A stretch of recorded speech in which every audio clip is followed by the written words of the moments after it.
오늘 갈지 내일 갈지 모르는 노인네 병원비에 그 피 같은 돈을 왜 부어?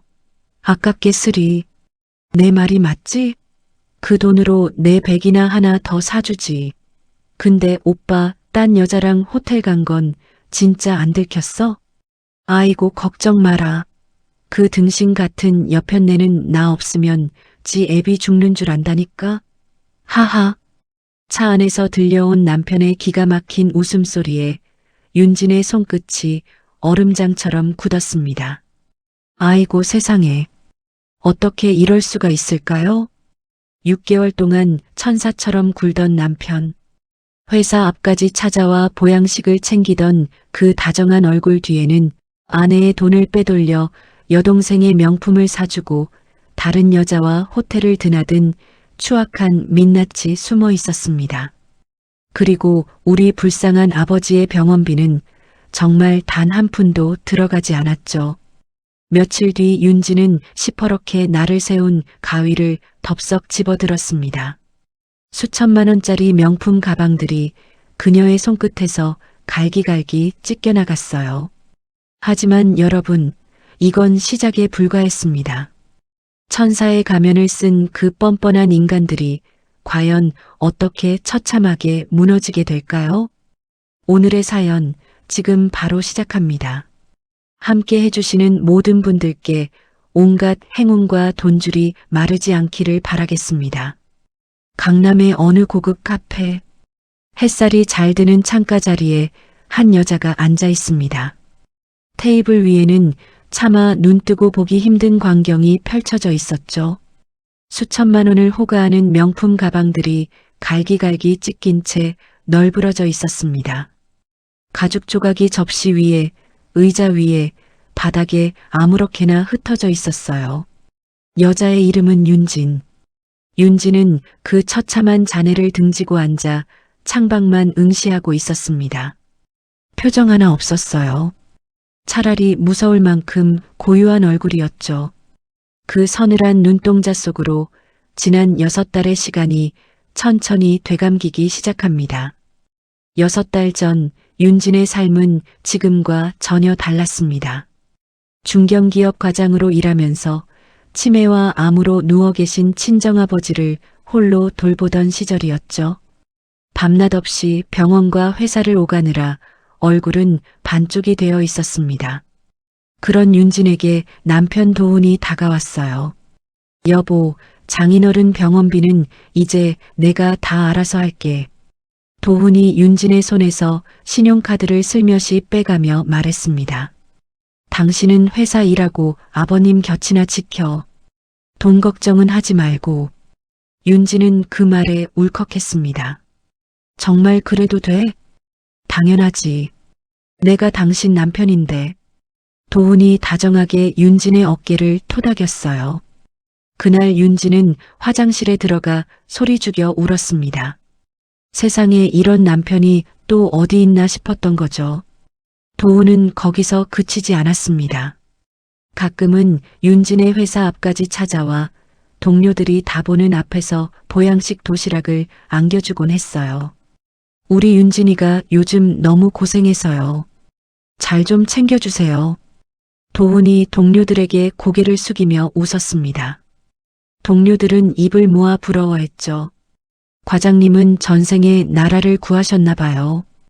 윤진은 그 말이 싫지 않았습니다. 도훈을 철석같이 믿었던 거죠. 그래서 급여 통장도 마이너스 통장도 전부 남편 손에 맡겼습니다. 오직 아버지 간병과 밀린 회사 일에만 매달렸어요. 하지만 사람 몸이 그렇게 버틸 수는 없는 법이죠. 며칠씩 잠을 못 잔 윤진은 결국 일을 냈습니다. 회사의 중요한 발표 자료에 큼지막한 오타를 내고 만 거예요. 부서장이 윤진을 따로 불렀습니다. 한 과장, 요즘 정신을 어디다 두고 다니는 거야? 죄송합니다. 다시는 이런 일 없도록. 이번이 마지막이야. 다음엔 인사고과에서 각오해. 윤진은 고개를 푹 숙인 채 사무실을 나왔습니다. 그래도 한 가지 위안이 있었어요.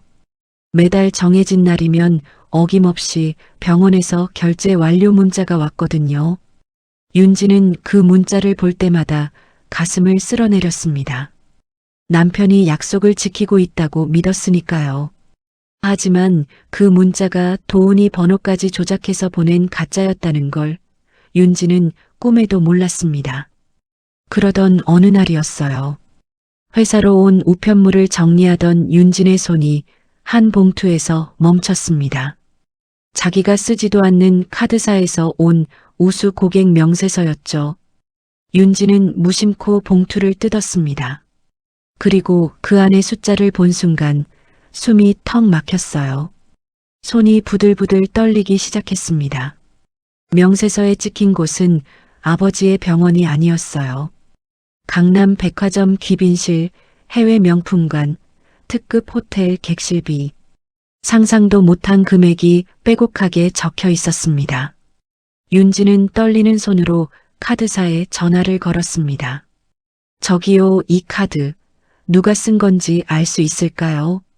상담원이 결제 내역과 서명을 하나씩 확인해 주었습니다. 서명란에 적힌 이름은 김도훈님과 김유라님으로 되어 있네요. 수화기를 든 윤진의 손에서 핏기가 가셨어요. 도훈과 신우이 유라. 윤진은 그 자리에 한참을 멍하니 서 있었습니다. 뭔가 잘못됐다는 직감이 온몸을 훑고 지나갔죠.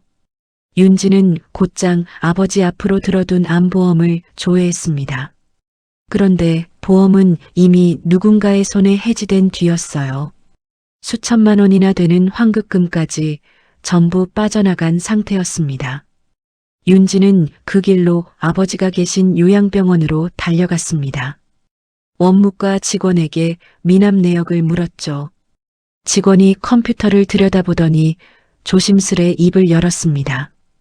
보호자님 죄송한데 5달째 병원비가 한 푼도 안 들어왔어요. 그게 무슨 소리예요? 윤진의 목소리가 갈라졌습니다. 이대로면 어르신 곧 퇴원 조치 들어가야 할 상황이고요. 윤진은 병원 로비 한쪽 벽에 기대섰습니다. 다리에 힘이 풀렸어요. 떨리는 손으로 휴대폰을 켜고 유라의 사진첩에 들어갔습니다. 거기엔 새로 산 명품 가방을 든 유라가 활짝 웃고 있었죠. 특급 호텔 수영장에서 찍은 사진도 줄줄이 올라와 있었습니다. 그 모든 게 윤진의 카드로 산 것들이었어요. 천사처럼 굴던 남편의 진짜 얼굴이 그제야 눈앞에 떡하니 드러났습니다. 윤진은 입술을 꽉 깨물었습니다.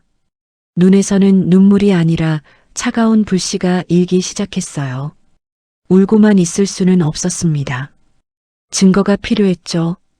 윤지는 그날부터 조용히 칼을 갈기 시작했습니다. 그리고 며칠 뒤 도훈의 차 안과 시댁 거실 깊숙한 곳에 작은 녹음기를 숨겨두었어요. 손바닥만 한 그 기계가 모든 진실을 토해내기 시작합니다. 윤지는 아직 몰랐습니다. 그 녹음기 속에서 자기를 향한 얼마나 끔찍한 말들이 흘러나올지를요.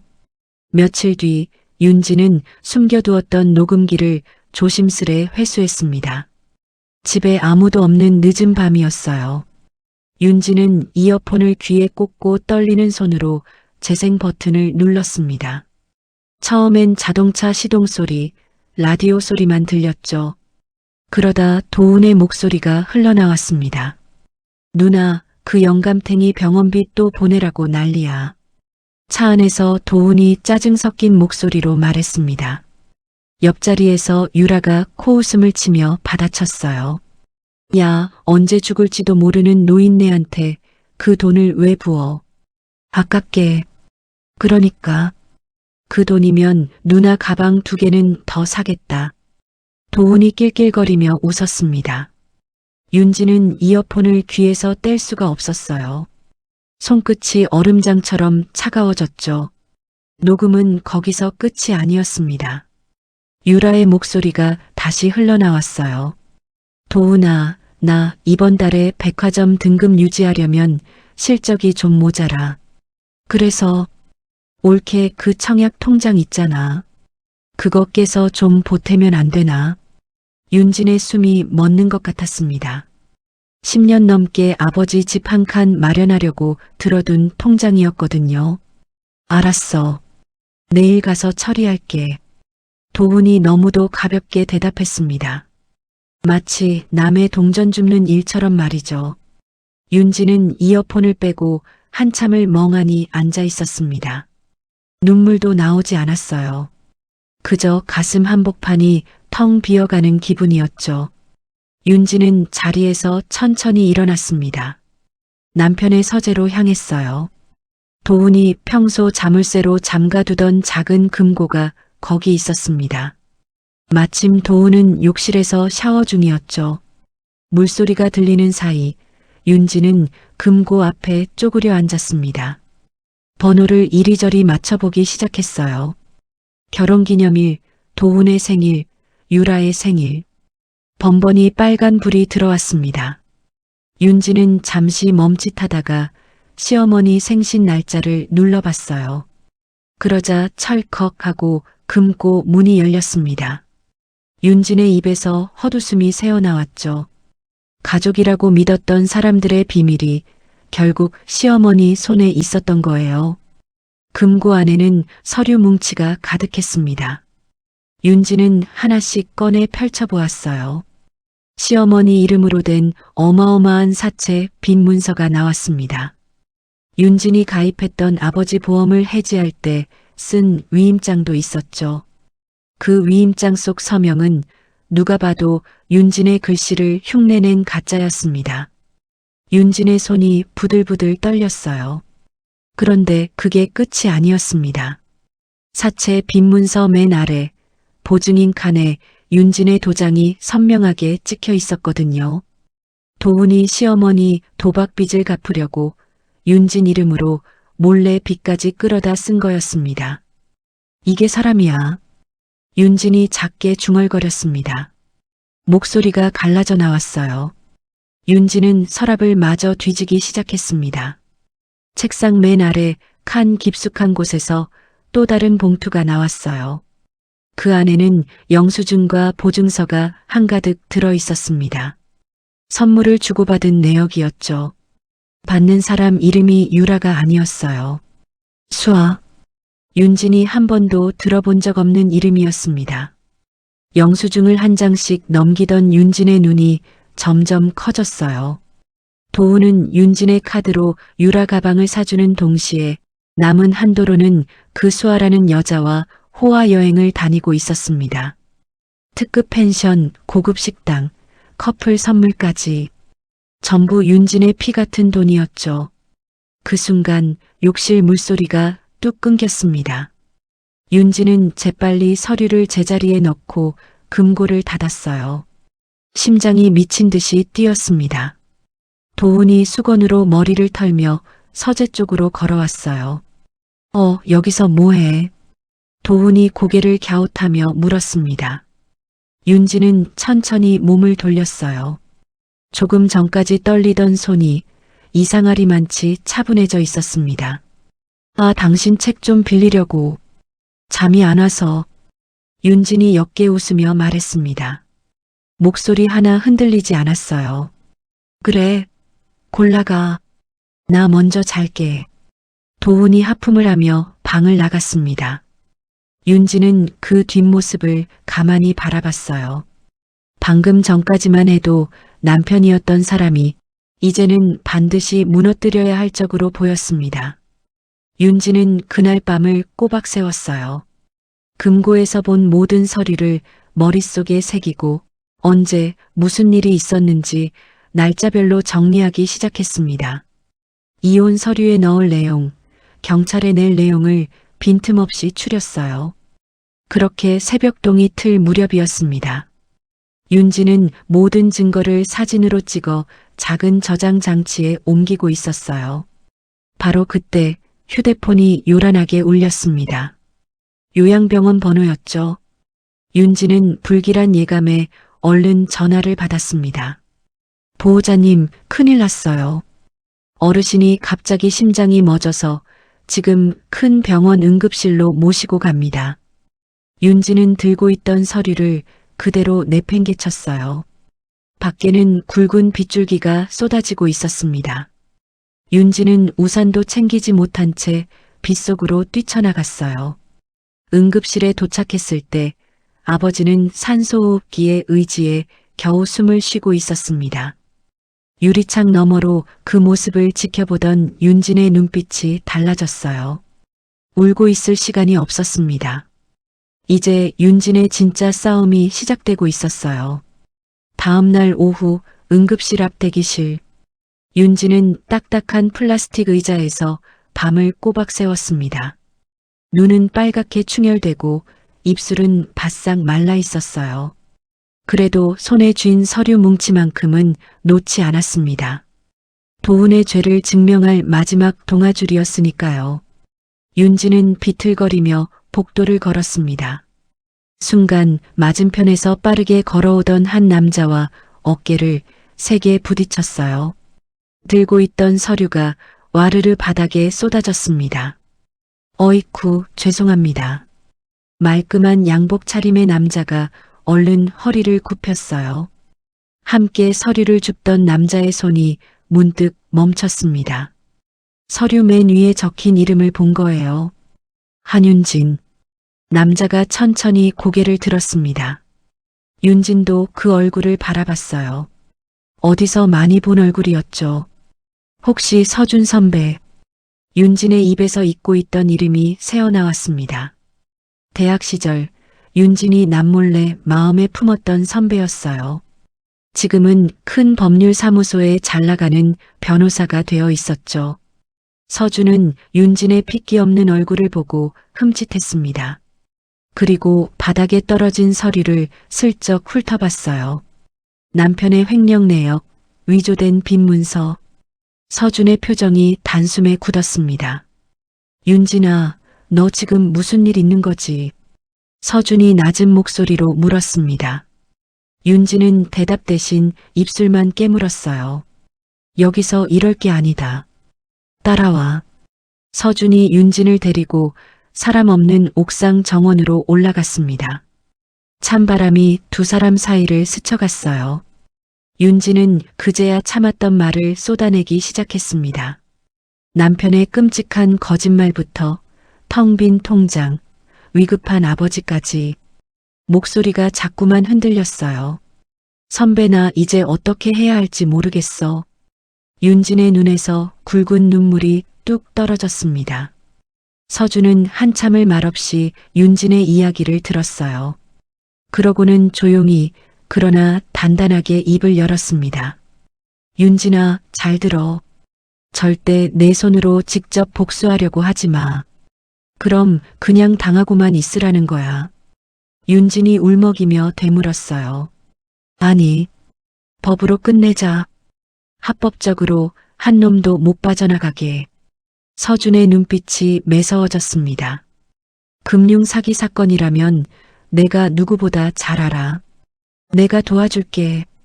윤진은 그 말에 무너지듯 다시 눈물을 쏟았습니다. 바로 그때 윤진의 휴대폰이 울렸어요. 회사 후배의 다급한 목소리가 들렸습니다. 과장님, 큰일 났어요. 험상궂은 사람들이 회사 로비에서 난리예요. 뭐라고? 과장님 찾는다고 행패를 부리는데 무서워서 다들 떨고 있어요. 도훈이 사주한 사채업자들이었어요. 윤진의 얼굴이 새하얗게 질렸습니다. 서준이 곧바로 어디론가 전화를 걸었어요. 우리 사무소 경호팀 바로 그쪽으로 보내. 불법 추심이야.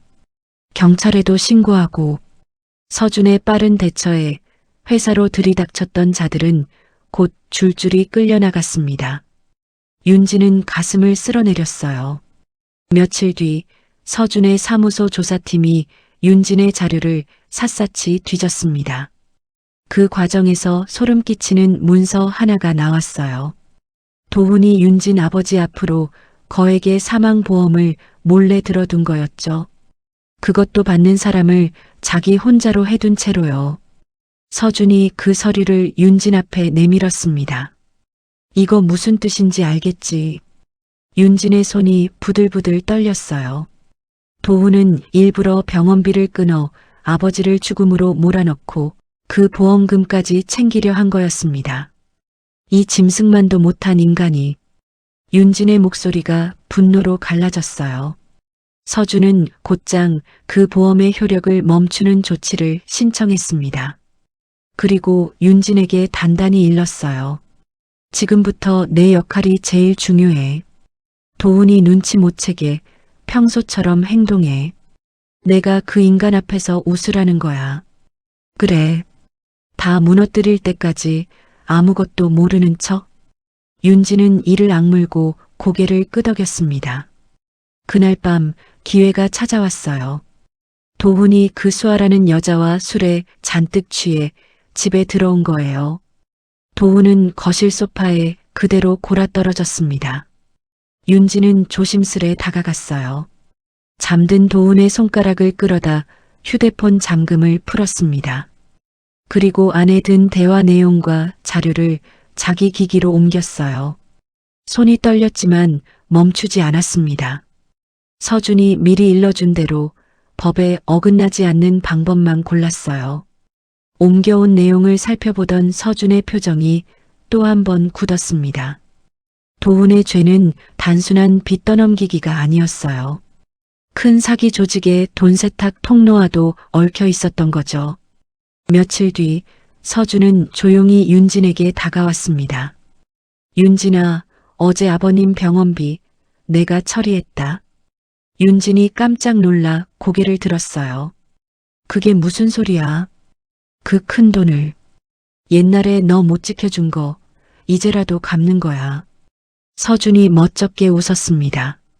윤진은 참았던 울음을 그만 터뜨리고 말았어요. 오랜만에 느껴보는 따뜻함이었죠. 병원에서는 아버지의 수술이 무사히 끝났다는 소식이 왔습니다. 윤진은 잠든 아버지의 마른 손을 꼭 쥐었어요. 그리고 마음속으로 다짐했습니다. 이제 도훈 일가가 쌓아 올린 거짓 위에 자기 손으로 직접 무너뜨릴 날을 정할 차례였어요. 윤진은 미리 주문해둔 날카로운 가위를 떠올렸습니다.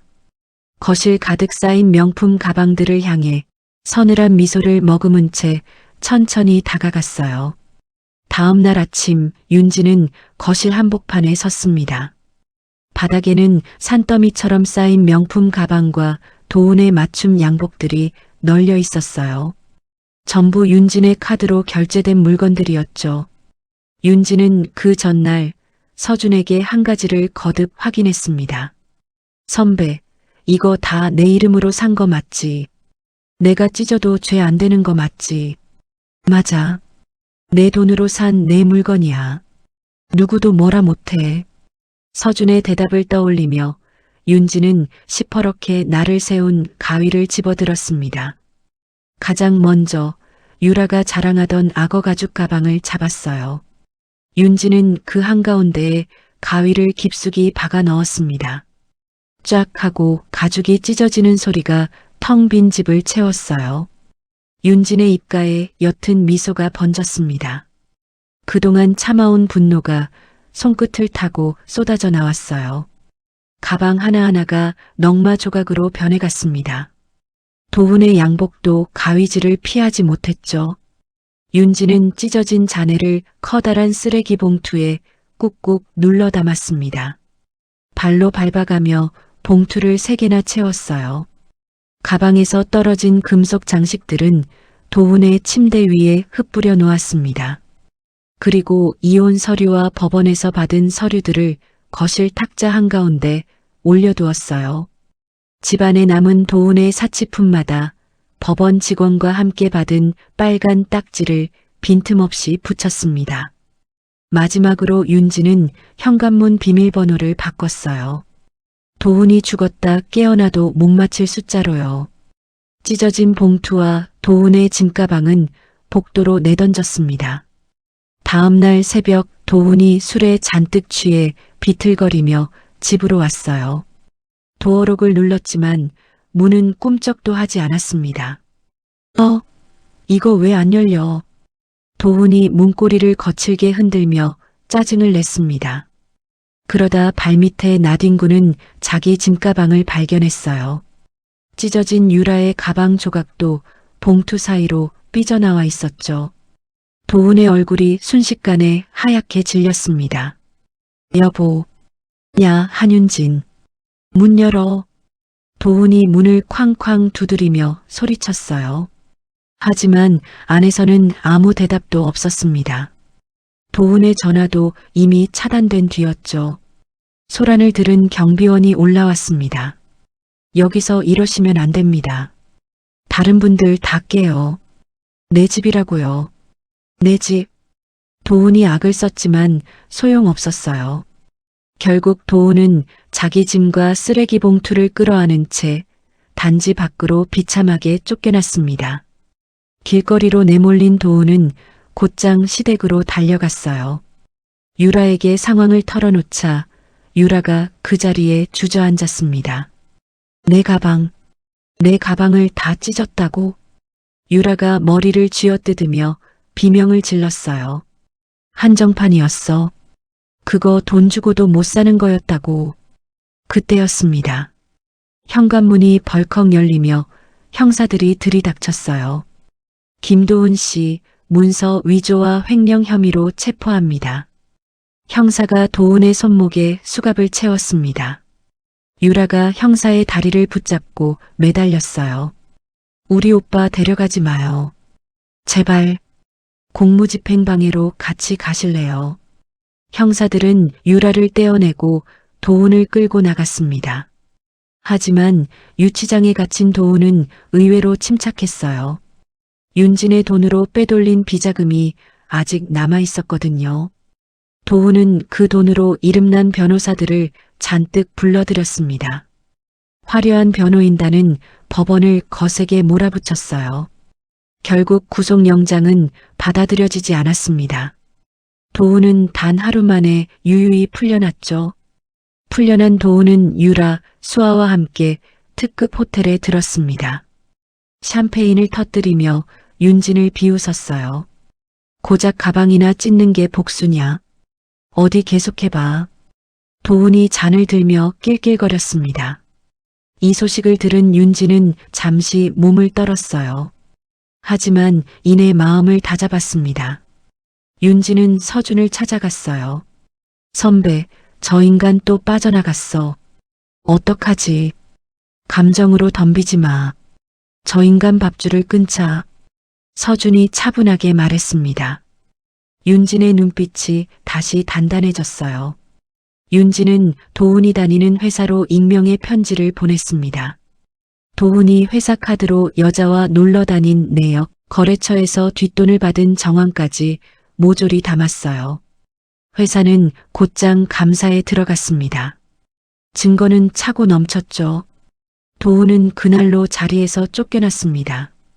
회사는 도훈을 추가로 고발하고 퇴직금까지 묶어버렸어요. 호텔에서 승리에 취해 있던 도훈에게 문자 한 통이 날아왔습니다. 해고, 통보와 퇴직금 압류 소식이었어요. 도훈의 손에서 샴페인 잔이 미끄러져 바닥에 떨어졌습니다. 이게 무슨... 도훈이 넋이 나간 얼굴로 중얼거렸어요. 같은 시각 윤진은 서준의 사무실에서 그 소식을 전해 들었습니다. 윤진의 입가에 차가운 미소가 스쳤어요. 도훈의 첫 번째 추락이 시작된 거였죠. 윤진은 곧장 아버지 병실로 달려갔습니다. 수술을 마치고 평온하게 잠든 아버지의 손을 꼭 잡았어요. 처음으로 깊은 안도의 한숨이 흘러나왔습니다. 아버지, 조금만 더 기다려요.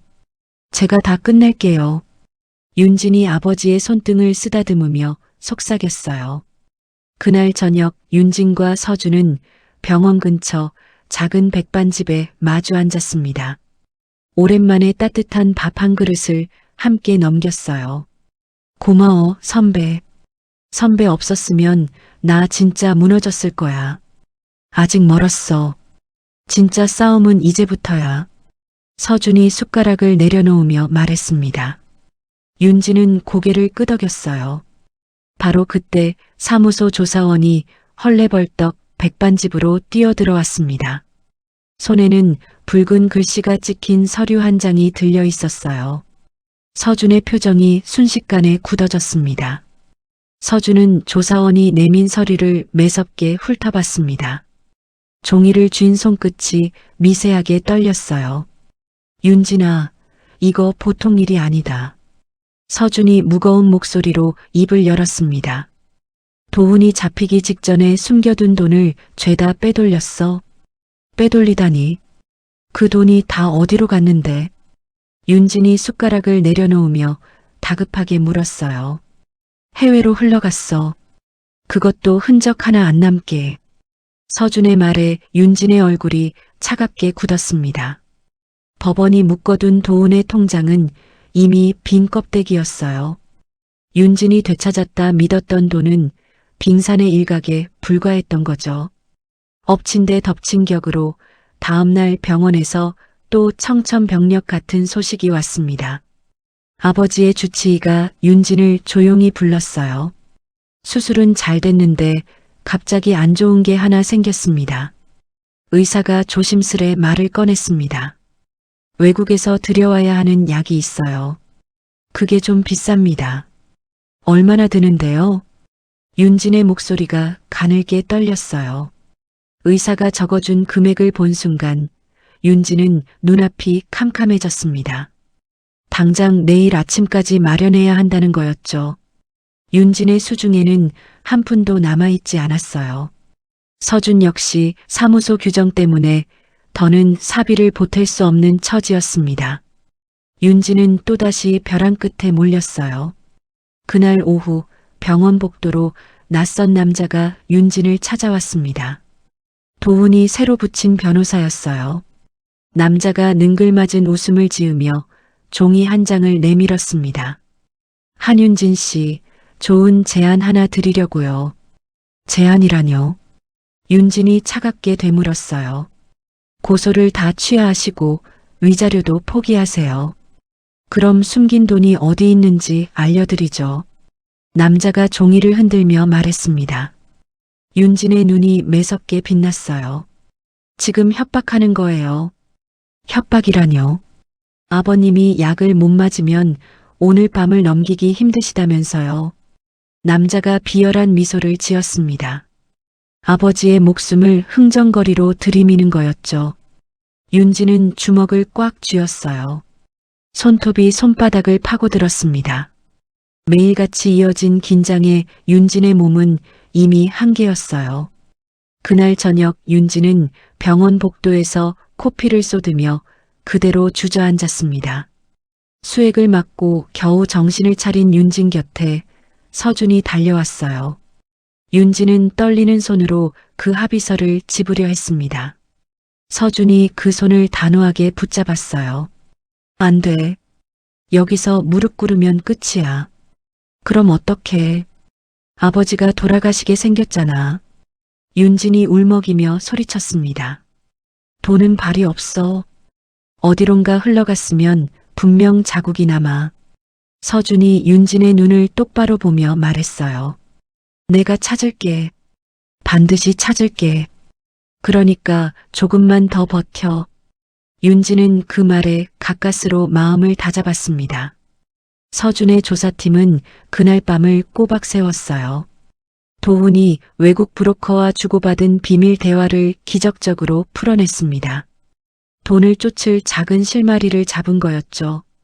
서준과 윤진은 회의실 바닥에 모든 자료를 깔았습니다. 도훈과 유라 수아의 지난 3년치 영수증과 기록을 처음부터 뒤졌어요. 수만 장이 넘는 종이를 일일이 대조했습니다. 눈이 빠질 것 같은 작업이었죠. 밤새 서류를 넘기던 윤진의 손이 문득 멈췄어요. 유라가 자랑 삼아 올린 해외여행 사진들이 눈에 들어온 겁니다. 선배, 이것 좀 봐. 유라가 외국 다녀온 날짜들. 윤진이 사진 속 날짜를 짚으며 말했어요. 이 날짜들이 도훈 통장에서 큰돈이 빠진 날이랑 똑같아. 서준이 자료를 맞춰보더니 눈을 크게 떴습니다. 하루에 오차도 없이 딱 맞아떨어졌어요. 유라가 직접 돈을 날랐구나. 서준이 나직이 중얼거렸습니다. 추가로 영수증을 뒤지자 더 놀라운 게 나왔어요. 유라는 외국으로 나가기 전마다 금괴와 비싼 시계를 잔뜩 사들였습니다. 그걸 몸에 지니고 나가 현지에서 돈으로 바꿔치기 한 거였죠. 흔한 수법이지만 흔적이 잘 안 남는 방법이었어요. 윤지는 유라의 사진을 모니터에 띄워 미친 듯이 확대했습니다.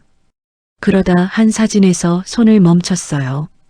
유라가 낀 선글라스 아래 무언가가 비쳐 있었던 겁니다. 선배, 이 선글라스에 간판이 비쳐. 윤진이 떨리는 목소리로 말했어요. 확대해 보니 외국 환전소의 간판과 한 남자의 얼굴이 어렴풋이 보였습니다. 돈이 어디를 거쳐 어디로 갔는지 보여주는 결정적인 한 조각이었죠. 서준이 자리에서 벌떡 일어났습니다. 이거면 돼. 이거면 빠져나갈 구멍이 없어. 서준은 곧장 외국 기관에 도움을 청하는 서류를 작성했어요.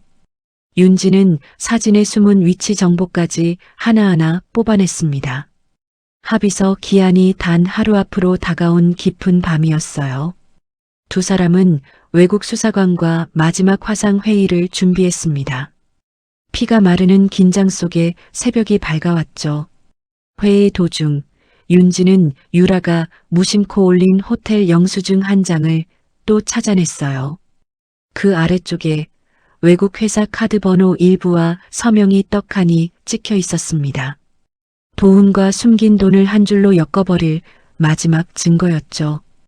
다음 날 아침 윤지는 병원 로비로 향했습니다.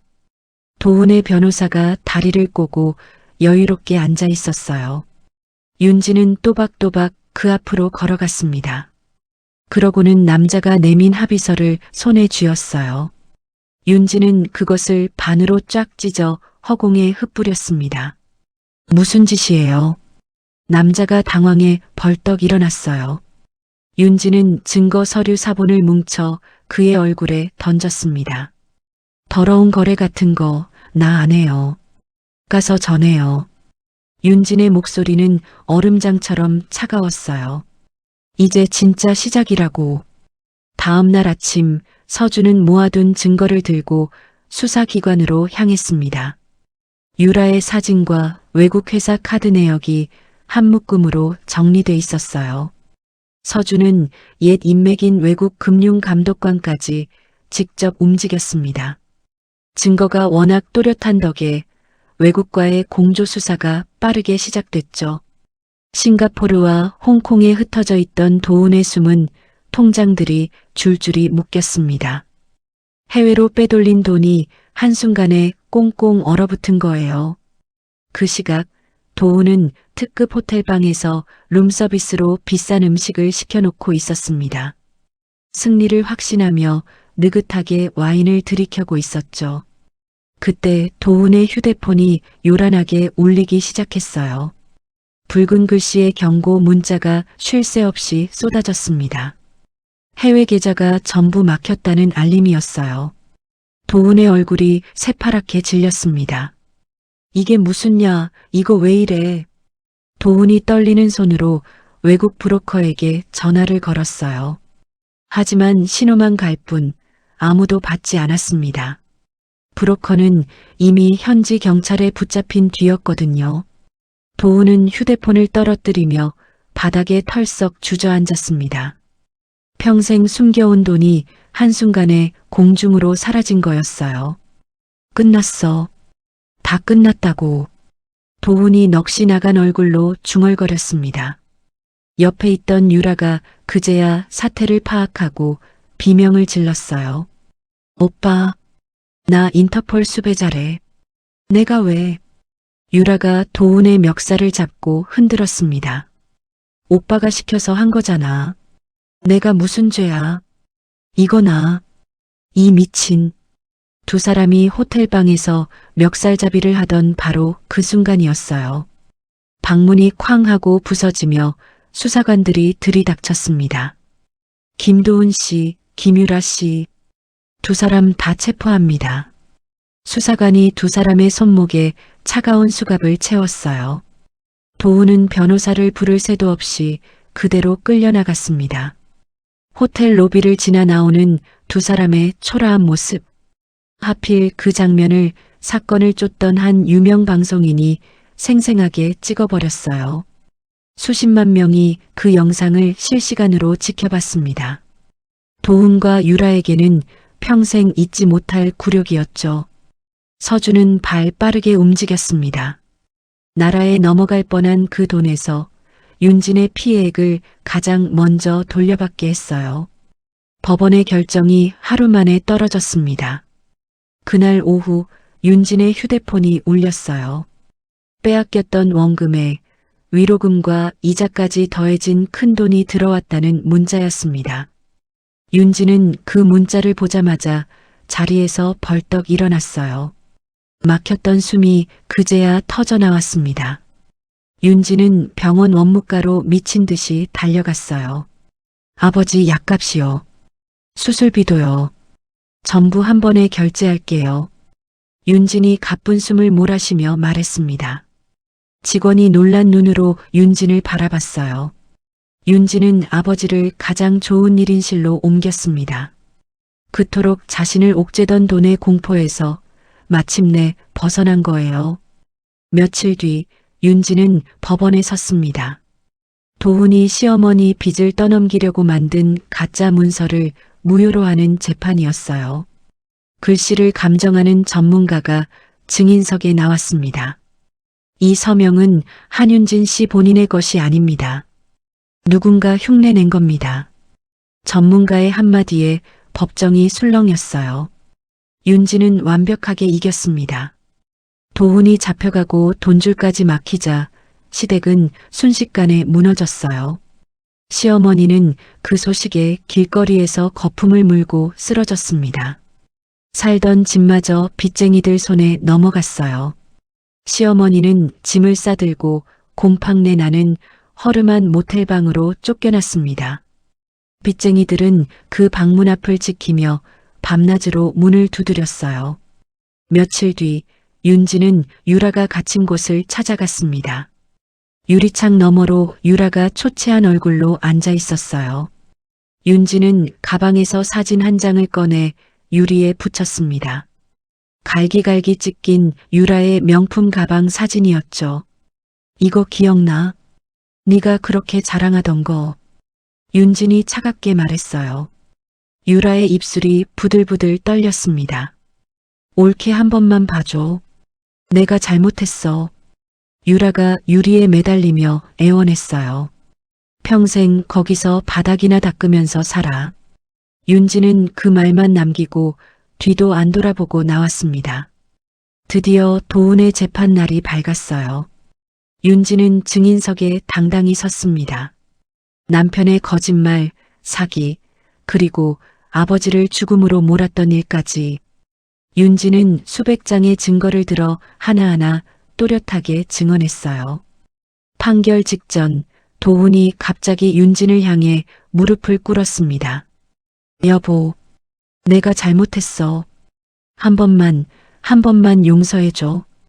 도훈이 거짓 눈물을 짜내며 빌었어요.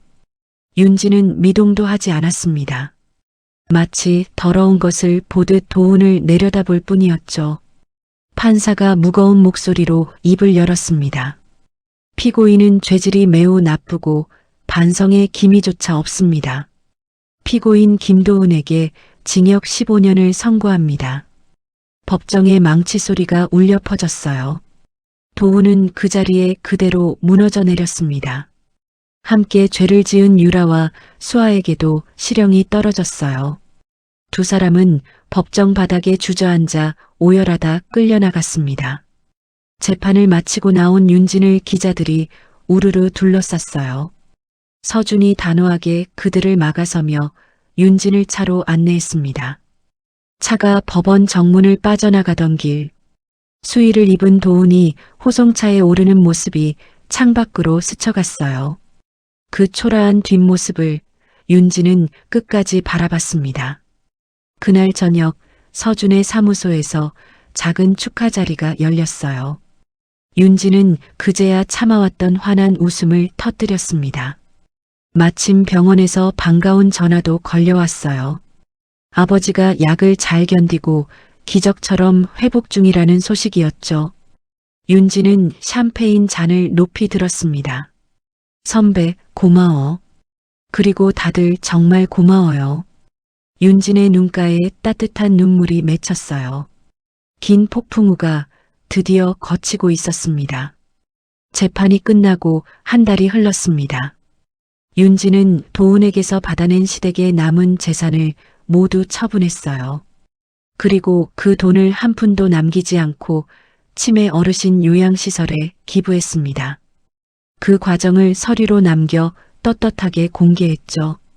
집까지 잃고 길에 나앉은 시어머니가 윤진의 회사 앞으로 찾아왔어요. 시어머니는 윤진의 바짓가랑이를 붙잡고 매달렸습니다. 애미야, 나 좀 살려다오. 갈 데가 없다. 시어머니가 눈물 콧물을 쏟으며 빌었어요. 윤진은 눈길조차 주지 않았습니다. 경비실에 연락하세요. 모르는 분이 행패를 부린다고요. 윤진이 직원에게 차갑게 말했어요. 시어머니는 경비원 손에 이끌려 밖으로 쫓겨났습니다. 교도소에 갇힌 도은은 형을 줄여보려 발버둥 쳤어요. 하지만 전 재산을 잃고 평판까지 바닥에 떨어진 도은을 어떤 변호사도 맡으려 하지 않았습니다. 결국 도은은 항소를 포기했고 15년형이 그대로 확정됐죠. 유라는 교도소 안에서도 바닥 신세를 면치 못했어요. 같은 방 사람들에게 치여 매일 화장실 청소만 도맡았습니다. 호화롭던 시절을 떠올리며 밤마다 헛것을 보는 지경에 이르렀죠. 수아 역시 벌금조차 내지 못해 강제 노동을 하는 처지로 떨어졌어요. 먼지투성이 작업장에서 도은을 만난 날을 수없이 저주했습니다. 한편 기적처럼 건강을 되찾은 아버지가 드디어 퇴원했어요. 윤지는 공기 좋은 교외에 작은 전원주택을 마련했습니다. 햇살이 잘 드는 마당이 있는 아담한 집이었죠. 이사하던 날 윤지는 서준을 불러 고급 식당에서 밥을 샀어요. 그동안의 법률 비용을 정산하려 했습니다. 선배, 그동안 진 신세가 얼만데 이거라도 받아. 윤진이 봉투를 내밀었어요. 서준이 손사래를 치며 웃었습니다. 됐어. 돈 대신 주말 농장 일꾼 자리나 하나 줘라. 무슨 소리야 그게. 내 집 마당에서 잡초나 뽑게 해달라고. 서준이 너스레를 떨자 윤진도 그만 웃음이 터졌어요. 윤진은 회사에도 당당히 복직했습니다. 과거의 상처를 딛고 큰 해외 사업을 따내는 성과를 올렸어요. 부당했던 징계는 깨끗이 지워졌습니다. 윤진은 부서에서 가장 젊은 팀장으로 승진했죠. 전원주택의 넓은 마루에서 아버지는 주말마다 서준과 바둑을 두었어요. 이 사람아, 그 수는 아니지. 이리 둬야지. 아버지가 바둑돌을 놓으며 껄껄 웃었습니다. 아버님, 그러다 제가 또 집니다. 서준이 머리를 극적이며 웃었어요. 주방에서 과일을 깎던 윤진이 그 모습을 흐뭇하게 바라봤습니다. 집안에 오랜만에 웃음꽃이 피었죠. 윤진은 회사 서류와 병원 비상 연락망에 적힌 도은의 이름을 모두 지웠어요. 그 빈자리에 서준의 이름을 꾹꾹 눌러 적었습니다. 지난 세월과의 완전한 작별이었죠. 어느 날 교도소에 있는 유라에게서 편지가 왔어요. 겨울 내복 살 돈도 없다며 손을 벌리는 내용이었습니다. 윤지는 봉투를 열어보지도 않았어요. 그대로 쓰레기 봉투에 던져 넣었습니다. 이삿짐을 정리하던 윤진이 소파 밑에서 무언가를 주었어요. 언젠가 자기가 찢어버린 명품 가방에 찌그러진 장식이었습니다. 예전 같으면 가슴이 철렁했을 물건이었죠. 하지만 이제는 아무런 떨림도 없었어요. 윤지는 그것을 발로 밟아 쓰레기통에 버렸습니다. 저녁 뉴스에서는 친족 사이의 사기 사건을 다룬 보도가 흘러나왔어요. 도은의 사건도 이름을 가린 채 다뤄지고 있었습니다. 뉴스를 보던 아버지가 혀를 찼어요. 세상에 별 못된 인간이 다 있어. 우리 딸 고생 많았다. 아버지가 윤진의 거친 손을 따뜻하게 토닥였습니다. 이제 다 끝났어요, 아버지. 윤진이 리모컨을 눌러 텔레비전을 껐어요. 그리고 마당으로 난 창문을 활짝 열어젖혔습니다. 봄바람이 거실 안으로 시원하게 밀려 들어왔죠. 며칠 뒤 윤진이 기부한 요양시설에서 큰 감사패가 도착했어요. 윤진은 그것을 서재 책장 가장 잘 보이는 곳에 올려두었습니다. 윤진은 오랫동안 손 놓았던 그림도 다시 시작했어요. 주말 오후 서준이 내려준 커피 향을 맡으며 캔버스를 채웠습니다. 밝고 따뜻한 봄 풍경이 화폭에 번져갔죠. 어느 날엔 도훈에게서 두툼한 편지가 도착했어요. 구구절절한 변명과 얄팍한 후회가 담겨 있었습니다. 윤진은 겉봉만 확인하고는 마당 한쪽에서 그대로 태워버렸어요. 재가 되어 바람에 흩어지는 종이를 윤진은 담담하게 지켜봤습니다. 그러던 어느 날 서준이 진지한 얼굴로 윤진을 찾아왔어요. 윤진아, 우리 회사 자문자리에 네가 와줬으면 해. 서준이 정식 서류를 내밀며 말했습니다. 네가 보여준 그 침착함이랑 판단력, 우리한테 꼭 필요해. 윤진은 잠시 망설였어요. 내가 잘할 수 있을까? 이미 잘하고 있잖아. 더 넓은 데서 펼쳐봐. 서준이 따뜻하게 윤진을 다독였습니다. 윤진은 밤새 고민한 끝에 그 서류에 사인을 했어요. 더는 과거를 핑계로 움츠리지 않기로 마음먹은 거였죠. 아버지는 마당 한편에 작은 텃밭을 일궜어요. 상추며 고추며 방울토마토 모종을 정성스레 심었습니다. 수확한 채소는 곱게 싸서 서준의 사무소 사람들에게 보냈죠. 서준은 주말마다 한 번도 거르지 않고 그 집을 찾았어요. 잡초를 뽑고 망가진 울타리를 손수 고쳤습니다. 세 사람은 어느새 피부치보다 더 끈끈한 사이가 되어갔죠. 맑은 바람이 부는 저녁이었어요. 세 사람은 마당에서 고기를 굽고 된장찌개를 끓였습니다. 올가을엔 단풍 구경 가요. 셋이 같이. 윤진이 밥을 푸며 말했어요. 좋지. 아버님 모시고 설악산 한번 갈까? 서준이 환하게 웃었습니다. 마당에는 오랫동안 멈췄던 윤진의 맑은 웃음소리가 퍼졌어요. 식사를 마치고 아버지가 방으로 들어가자 두 사람만 남았습니다. 윤진과 서준은 마당 평상에 나란히 앉았어요. 쏟아질 듯한 별이 하늘을 가득 메우고 있었죠. 밤바람에 윤진이 어깨를 살짝 떨자 서준이 자기 겉옷을 벗어 덮어주었습니다. 고마워, 선배. 윤진이 작게 속삭였어요. 이제 선배 소리는 그만하면 안 되나? 서준이 멋쩍게 웃으며 말했습니다. 윤진은 대답 대신 그의 어깨에 살며시 머리를 기댔어요. 풀벌레 소리만이 고요한 마당을 채웠습니다. 붉은 노을이 짙푸른 밤으로 물들어가는 하늘 아래 서로의 온기에 기댄 두 사람의 모습이 정겹게 어우러졌죠. 지옥 같던 배신과 뼈아픈 복수의 시간을 지나 1년이라는 시간이 조용히 흘렀습니다. 윤진은 서준의 사무소에서 든든한 자문 역할을 톡톡히 해냈어요. 그러던 어느 날 윤진이 서준에게 한 가지 계획을 내밀었습니다. 준 오빠, 나 같은 사람들 도와주는 곳을 만들고 싶어. 같은 사람들이라니. 돈 때문에 가족한테 속아서 무너진 사람들. 무료로 도와주는 상담소. 윤진의 눈이 반짝였어요. 서준은 흐뭇한 얼굴로 고개를 끄덕였습니다. 좋아. 같이 하자. 네가 제일 잘 알 테니까. 두 사람은 곧 무료 법률 상담소를 열었어요. 첫 사건으로 욕심 많은 친척에게 집을 빼앗길 뻔한 노부부를 맡았습니다. 윤진과 서준은 그 사건의 맨 앞에 서서 싸웠죠. 상담소를 여는 날 많은 사람들이 모였어요. 윤진은 단상에 올라 마이크를 잡았습니다. 저도 한때 모든 걸 잃고 무너졌던 사람입니다. 윤진이 차분한 목소리로 입을 열었어요.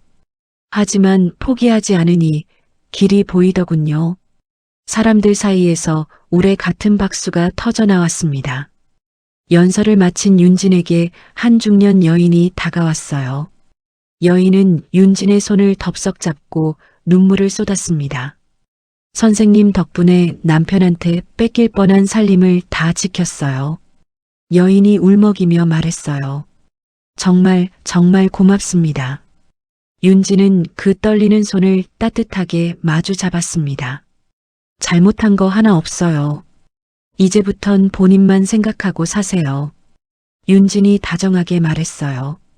멀찍이서 그 모습을 보던 서준의 입가에 잔잔한 미소가 번졌습니다.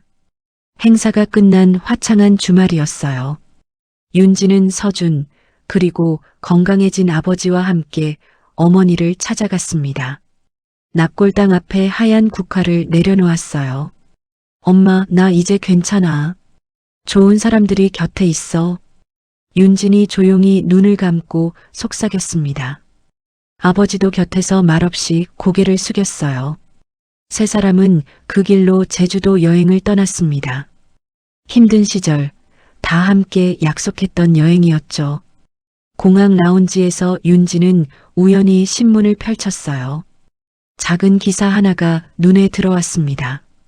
교도소에 갇힌 도훈이 마음의 병을 얻어 이상한 행동을 보인다는 내용이었어요. 그 아래에는 유라가 동료와 싸움을 벌여 형이 더 늘었다는 소식도 있었죠. 윤진은 그 기사를 무심히 넘겼습니다. 이제는 분노도 미움도 잃지 않았어요. 제주에 도착한 세 사람은 바다가 보이는 길을 시원하게 달렸습니다.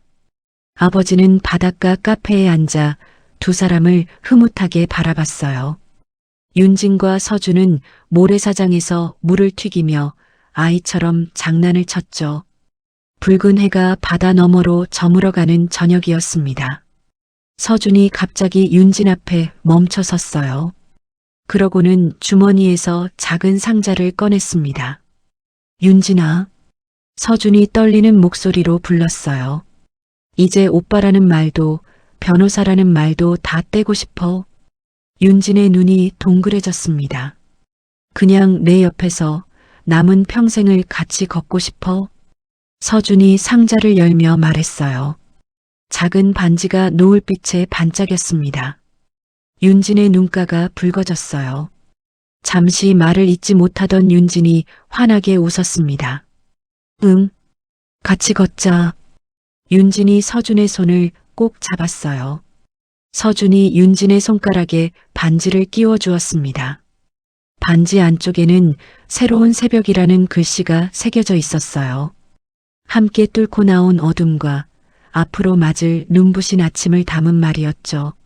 서울로 돌아온 윤진은 도훈과 살던 옛집을 미련 없이 팔았습니다. 서준과 함께 새 보금자리를 찾아 주말마다 발품을 팔았어요. 설레는 마음으로 동네를 둘러보는 일이 즐거웠죠. 한편 시어머니는 폐지를 주우며 하루하루를 겨우 버티고 있었습니다. 가끔 길에서 헛것을 보며 며느리 이름을 부르짖었어요. 윤진은 그 소식을 풍문으로 들었지만 단 한 번도 뒤돌아보지 않았습니다. 오직 자기 곁의 사람들만 바라봤죠. 벚꽃이 흩날리는 화창한 봄날이었어요. 윤진과 서준은 작은 정원에서 조촐한 결혼식을 올렸습니다. 수백 명 대신 아버지와 가까운 사람들만 모인 자리였죠. 순백의 드레스를 입은 윤진이 아버지 손을 잡고 입장했어요. 아버지는 떨리는 손으로 윤진의 손을 서준에게 건넸습니다. 우리 딸 잘 부탁하네. 아버지가 서준의 어깨를 토닥였어요. 걱정 마세요, 아버님. 제가 평생 지킬게요. 서준이 단단하게 대답했습니다. 윤진과 서준은 마주보고 굳게 손을 잡았어요. 어떤 시련이 와도 서로의 편이 되겠다고 맹세했죠. 단상에 선 윤진의 얼굴은 더없이 평온했습니다. 찢어진 가방 앞에서 짓던 그 서늘한 표정은 어디에도 없었어요. 상처를 온전히 이겨낸 사람만이 가질 수 있는 단단하고 따뜻한 얼굴이었죠. 윤진의 상담소는 날마다 억울한 사람들로 북적였습니다. 법의 그늘에서 우는 이들에게 등대 같은 곳이 되어갔어요. 첫 사건의 통쾌한 승소 소식이 저녁 뉴스에 따뜻하게 보도됐죠. 아버지는 손수 기른 채소로 도시락을 싸 상담소 식구들을 먹였어요. 든든한 후원자를 자처하며 환하게 웃었습니다. 서류가 산더미처럼 쌓인 사무실, 환한 창가였어요. 윤진과 서준이 나란히 앉아 새 의뢰인의 서류를 들여다봤습니다. 두 사람이 서로를 보며 다정하게 미소 지었죠. 가족을 지켜낸 한 여자의 길고 험난했던 싸움은 그렇게 따뜻한 행복으로 묵직한 막을 내렸습니다. 지금까지 윤진의 길고 험난했던 이야기를 함께 해주셨습니다. 모든 것을 빼앗기고 벼랑 끝에 섰던 한 여인이 눈물 대신 차가운 결심을 손에 쥐고 끝내 제 삶을 되찾는 과정을 지켜봤습니다. 천사의 가면을 쓰고 다가왔던 사람들, 가족이라는 이름으로 등을 찔렀던 이들은 결국 자기가 쌓은 욕심의 무게에 짓눌려 무너지고 말았죠. 세상이 다 그렇습니다. 당장은 약은 사람이 이기는 것 같아도 시간은 반드시 진실의 편을 들어주더군요. 윤진이 끝까지 무너지지 않을 수 있었던 건 아버지를 향한 사랑과 곁을 지켜준 따뜻한 사람이 있었기 때문일 겁니다. 혹시 지금 힘든 시간을 견디고 계신 분이 있으시다면 부디 기억해 주세요. 지금의 어둠이 영원하지 않다는 것을요. 긴 밤이 지나면 반드시 새로운 새벽은 찾아옵니다. 여러분의 남은 하루에도 그 따뜻한 아침이 깃들기를 진심으로 바라겠습니다. 어디서들 듣고 계신가요? 오늘도 이야기를 끝까지 들어주신 분이 계시다면 잘 들었다고 댓글과 구독 남겨주세요. 감사합니다.